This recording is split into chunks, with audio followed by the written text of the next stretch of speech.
दिनै BPF दोलोनि गिदिर खहा 30 नं सेडलि बियाब एबा 14 नं चिरां दुवार बियाबाव BPF निफ्राय गोबां UPPL आव हाबफैदों। चिरां जिल्लानि सिङाव थानाय आस्राबारि BCDC मावख'नि लांगोनायाव आस्राबारि UPPL प्राइमारिनि मददजों 65 सुबुंफोरा दिनै MLA जयन्त बसुमतारी आरो एम रनजित बसुमतारीनि नुजाथिनायाव आखाइ गोरोबफैयो। ओनसोलनि जौगानाय आरो सान्थिखौ हास्थायना UPPL दोलोआ हाबफैदों होननानै खौरांगिरिनो फोरमायो। आरो एम रनजित बसुमतारीया गोख्रों रावजों बुंदों दि MP बिसायख'थिनि सिगांनो BPF दोलोआ जिर' जागोनखौ रोखा फोरमायो।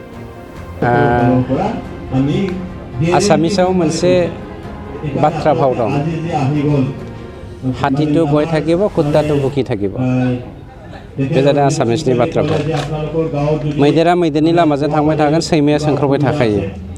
गतिके जोंनि UPPL दोलोआ मैदेर हिसाबै दिनै मा खामानि मावदों मा खामानि मावाखै, दिनैनि जा खामानि जा ग्रान्ड जयनिं प्रग्राम 14 नं चिरां दुवारनि जा आस्राबारि प्राइमारि, बे प्राइमारिनि गेजेरावहाय प्राइमारिनि सिङाव 65 सा जोंनि UPPL दोलोआव BPF, BJP, कंग्रेस दोलोनि मानसिफ्रा फैनानै जइन जाफैबाय। आरो बावैसोनो नैबे दिनैनि गेजेरावनो जों गुबुन मोनसे जायगायाव आरो जयनिं प्रग्राम खालामनो थांबावगासिनो दङ। MP इलेक्सननि सिगां जोङो BPF खौ बेवहाय जिर' खालामनो नाजागासिनो दङ। जुदिहे जोंनि मावनाय दांनायखौ जोङो जुदि मोजाङै फकास खालामनो हायो आरो फकास खालामनायनि थाखायनो दिनै रायजो राजाफ्रा सोलायनायखौ लुबैगासिनो दंखायो। खिन्थु माखासे मानसिया, आं मोनसे खोन्थाखौ बुंनि, जेनेबा हमना ला BPF आ 17 बोसोर रायजो खुंदों, जोङो 17 मास रायजो खुंदों, नङा होमबा? 17 बोसोर आरो 17 मास। बे 17 मास आरो 17 बोसोरनि गेजेराव गोबां डिफारेन्स दङ बोसोरा। किन्तु थांनाय 17 बोसोराव आं खाम्फा बरगयारिनि एगेन्स्टआव देरहानानै आं बे हालामनिनो जेनेबा बे कनस्टिटिउसननि सासे EM हिसाबै बेखौसो बुंनो नागिरदों। 17 बोसोराव खाम्फा बरगयारिया गावनि न'खरनि जाथि बंस'खौ, आं दाखालि बुंखांबाय, बिथाङा गावनि न'खरनि मानसिफोरखौ मैदेर मावद साख्रियाव सोदों, खिन्थु बिनि न'खरनि जायफ्रा मैदेर मावद खामानिखौ मावदों दिनैसिम मैदेरनि लानजायखौबो दांफेराखै, खोमोनबो दांफेराखै, आरो दिनैसिम मैदेरा माबायदि बिनि खाथियावबो थांफेराखै बे मानसिफ्रा। बिनि अनगायैबो 750 जन जोंनि लेखा गोरों सेंग्रा सिख्लाफोरखौ साख्रि होगोन होननानै बिथाङा 2 नाम्बारि केजुवेल नङा, बियो 2 नाम्बारि। माबोरै केजुवेल नङा होनना बुंगोन, बिथांमोना मा होनो स्टाफ सेलेक्सन बर्ड, बे स्टाफ सेलेक्सन बर्डनि गेजेरजों बिथांमोना बेखौ सोआखै, सेन्ट्रेल स्टाफ सेलेक्सन। दानिया बे सेन्ट्रेल सेलेक्सन बर्डनि गेजेरजों सोआलासिनो बिथाङा गाव हारसिंनो माने 750 जन मानसिनो साख्रि होगोन होननानै केजुवेलाव सोदों। दिनै बे 750 जन मानसिया खिन्थु बिसिनि गथ' गथाय, बिसिनि बिसि फिसा, बिसोरो ओंखाम मोनजायैनि थाखाय गाबख्रावगासिनो दं आरो आंनि खाथियाव साख्रि बिफैगासिनो दं। गुबुन फारसे जोंनाव 400नि एसे बाराल' माबा दङ, पस्ट खालि दङ फरेस्ट डिपार्टमेन्टआव। दा बे 400 जन पस्ट खालिखौ आं फरेस्ट डिपार्टमेन्टनि बाथ्राखौल' बुंदों, बेखौनो सोरबाया मिसगाइड खालामलायगोन। फरेस्ट डिपार्टमेन्टआव 400 पस्ट खालि दं, खाम्फाया सोनानै गालांदों 2 नाम्बारि केजुवेल हिसाबै 750टा पस्ट मानसि। दानिया आं बे 750 जन मानसिखौ होगोन ना जोंनियावहाय 3110 जन मुंख्लं जानाय बिसोरनो साख्रि होगोन, ना आङो एक्स NDB बा जोंनि एक्स लेखा गोरों जा एबसुनि गथ'फोरनो होगोन, बे कुइसन फैदों। खिन्थु 400 पस्टआ थोखाया, अब्लाबो जोंनियाव टटेल BTC आवहाय 1100टा पस्ट खालि दङ। बे 1100टा पस्टखौनो जों रानखायै सिखायै मावलायना लालायनांगोन। बिनि अनगायैबो जों स्ट्रेट, आं बेखायनो होनदों, सैमाया सोंबाय थागोन, मैदेरा मैदेरनि लामाजों थांबाय थागोन। जोङो माफा मैदेर, जायफ्रा सोंख्रावबाय थादों बिसोरो माफा सैमा। गतिके सोंनो हो, जों बेखौ खाथिर खालामा, जोंनि खामानिखौ जों मावलांबाय थागोन। बावैसो जों गभर्नमेन्ट अफ आसामजों सावरायदों, जेरावहाय 9.3नि माबा बायदियै जोंहा मा होनो क्लस बायदियै जोंहा पारामिलिटारि आर्मि बायदिसिनायाव सोनो हानायनि मोनसे बेबस्था जोंनो होदों। खिन्थु जोंनि जाय एक्स NDBफोर दङ, एक्स एबसु वार्कारफोर दङ, थांनाय 35 बोसोर रिभलिउसन खालामनानै बैसोआ बारायलांनाय, बिसोरथ' दिनैनि दिनाव पारामिलिटारि आर्मियाव खारनानै मोना। बेनिखायनो जोङो बर'लेण्ड फरेस्ट प्रटेक्शन फर्स मुङै जोंनियावहाय प्राय 2000सो पस्ट क्रिएट खालामनानै बै सेंग्रा सिख्लाफोरखौ जोङो थोंजोङै बर'नि धन सम्पतिखौनो बर'फोरनि हाग्रा बंग्राखौनो रैखाथि होनानै जोंनि सम्पतिखौ जोङो जोंनि रांखान्थि बिथिंखौ जोङो जौगाहोनायनि थाखाय थांखि लादों गतिके जों जोंनि खामानिखौ मावलांगोन 17 बोसोराव जा मावलांदों बेनि बेरेखायै जों 17 मासावनो बहुत खामानि मावनानै देखायबाय जोंनियाव गोबां फोरमान दङ बर्तमानाव समस्ति हिसाबै रायजो राजाफोरनि जौगानायनि माबायदि खामानि मावनानै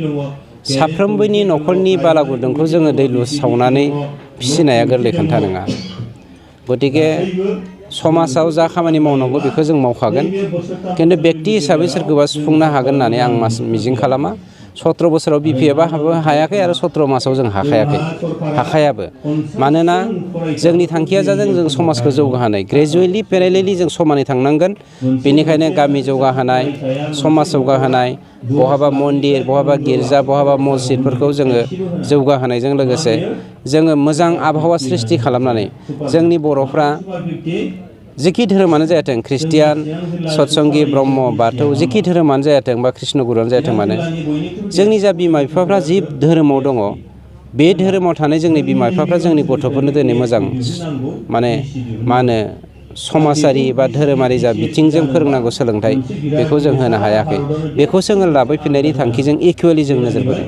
मोनसे खोन्थाया बे पलिटिकेल इसु आं दिनै नोंथांमोननि गेजेरजों बा मिडियानि गेजेरजों बेखौ बुंनो नागिराखै जोंनि समस्याया खोब गोख्रैनो समाधान जानो थांगासिनो दङ खिन्थु दल दामनानै जोंनि जा मोननांगौ फिथाइ बे फिथाइखौ आं माने मा होनो खांखमा सोबनाय मोनसे बेसादफोर बायदि खालामनो नागिराखै बा गान्धि सोबनाय माइ बायदि खालामनो नागिराखै गतिके जोंना माइआ ओंखारगासिनो दङ जोङो हानायनि लामायाव फैगासिनो दङ सम जानायजों लोगोसे बे फैगोन साननो हागौ मानसिफ्रा दा बिपिएफआ मोनसे माने नंखाय बानसावनानै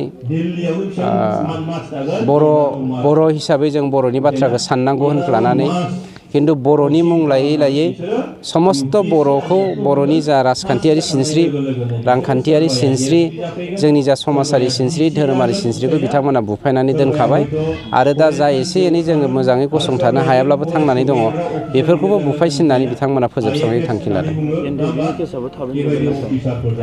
एनडिबिनि केसआ अलरेडि अनगयिं प्रसेसआव दङ माखासे मानसिफोरनि केसआ दा गोदान फैगासिनो दङ बेवहाय एसे एनै बिटिआरनि बाहेरनि मानसिफोरखौ एसे केसखौ लानानै दावराव दावसि जानायखौ जोङो मोनफैदों खिन्थु बेखौ जोङो चिफ मिनिस्टारजों रायलायदों आरो बावैसोनो जों मोनसे फाइनाल डिसकासन दङ गभर्नमेन्ट अफ आसामजों बे फाइनाल डिसकासननि थ्रुयैदि जेलाव थानायानो जा बा जोंनि दिनैनि जा मा होनो केस उइथड्र खालामनांगौनियानो जा गासिबो मोनसे सेटल जानायनि लामायाव फैगासिनो दं শ্ৰদ্ধাৰ কোকৰাঝাৰবাসী জনগণ ইয়াৰ দ্বাৰা কোকৰাঝাৰ পৌৰসভাৰ অন্তৰ্গত অঞ্চলত বসবাস কৰা জনগণলৈ এটা জৰুৰী ঘোষণা আগবঢ়োৱা হৈছে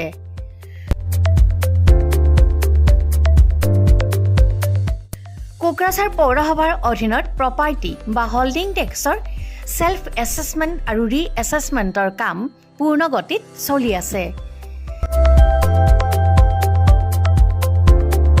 যিসকলে এতিয়াও সেল্ফ এছেছমেণ্ট বা ৰি এছেছমেণ্টৰ কামবোৰ সম্পূৰ্ণ কৰা নাই তেওঁলোকলৈ আমাৰ বিনম্ৰ অনুৰোধ আপোনালোকে অতি সোনকালে অনলাইন যোগে সেল্ফ এছেছমেণ্ট আৰু ৰি এছেছমেণ্টৰ কামসমূহ সমাধান কৰি লওক তাৰ বাবে আপোনালোকে অনলাইন যোগে প্লে ষ্টৰলৈ গৈ আসাম প্ৰপাৰ্টি টেক্স এপছটো ডাউনলোড কৰি এই এপছৰ দ্বাৰাই আপোনালোকৰ আধৰুৱা কামবোৰ সম্পূৰ্ণ কৰি ল'ব পাৰিব নতুবা play.google.com/store/apps/ৱেবছাইটৰ জৰিয়তেও আপোনালোকে আপোনালোকৰ কামসমূহ সমাধান কৰিব পাৰিব যদিহে আপোনাৰ অনলাইন যোগে আধৰুৱা কামবোৰ কৰিবলৈ অসুবিধা পাইছে তেতিয়াহ'লে আপোনালোকে কোকৰাঝাৰ পৌৰসভাৰ কাৰ্যালয়লৈ গৈ ৱাৰ্ড কমিছনাৰৰ পৰা প্ৰয়োজনীয় আবেদন পত্ৰ অৰ্থাৎ ফৰ্মসমূহ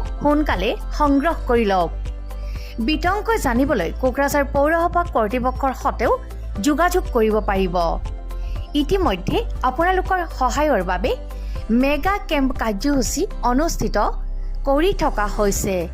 ধন্যবাদ।